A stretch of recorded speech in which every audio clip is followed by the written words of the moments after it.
You say technology. I mean, I was talking to some energy oil experts who are here, who are saying that, in fact, we're all complaining and worrying about, well, many people are, where the oil is and is it going to dry up. But the technology is so sophisticated that if you could only excavate 1,000 feet 10 years ago, or meters, now you can go 10,000 meters below the sea. Absolutely. So maybe there's an endless reservoir that we don't know. Yeah, but what's going to happen up there? But are we really committed to what's going to happen up there? I think we don't have the choice.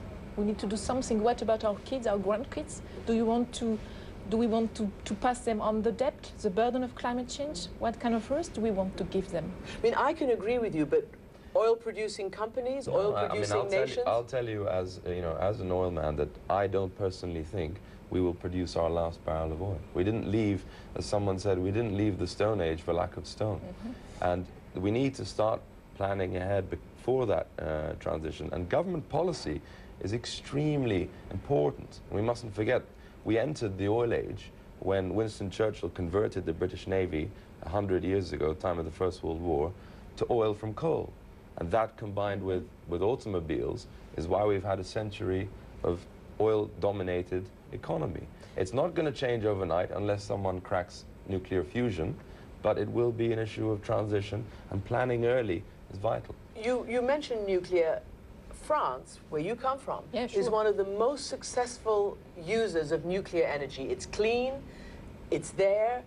I know it's not renewable, but it's clean. Are you for nuclear energy to solve some of the terrible global warming? I think we need to, to get there, to fight, to tackle climate change, to get there, we need to use low-carbon technology, definitely. So some country might go for nuclear, but I just want to make the point that even my own country, France, with 78% electricity coming from nuclear, we are going to move for renewable also. It means right now we are at 10% and we want to be at 23% in 2020. So you see, it's not just, it's really about bringing up your renewable energy, even if you have some nuclear power. And then the last big question in all of this is, no matter how committed you may be, what about the Chinese and the Indians who are always looking for more places to get what?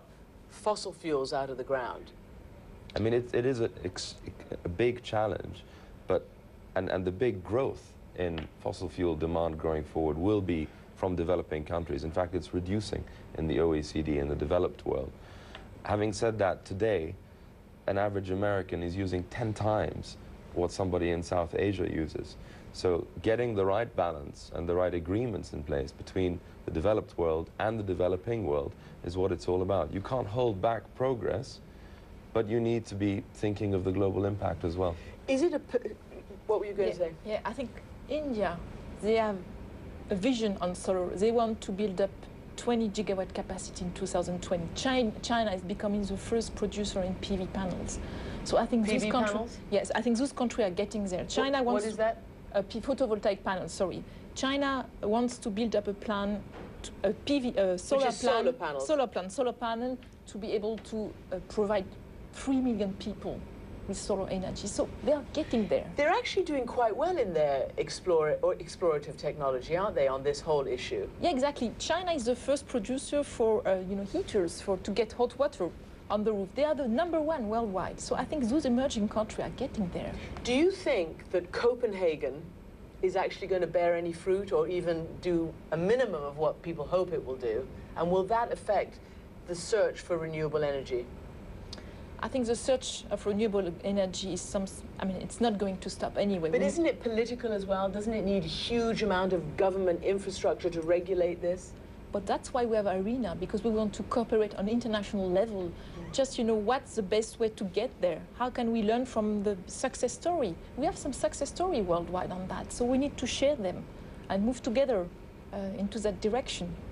And what do you think when you look at Copenhagen? Is this going to work?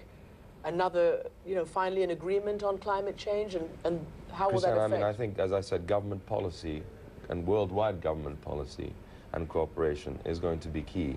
And it's about how do you balance the needs of the developing world to get where the developed world already got without making the same footprint, without causing the same damage. And it's a moral issue, and it's an ethical issue and an economic issue, and it's not easy. But the failure of previous rounds has been because of in effect, the developed world not being flexible enough, and vice versa, perhaps, and somehow meeting both those needs. Majid Jafar, Hélène Poulos, thank you so much indeed for joining us. And you can join the conversation on the issue of energy in the Middle East by going to our Facebook page at facebook.com/AmanpourCNN. And next, another pressing issue facing this region in urgent need of attention, our PS, when we come back.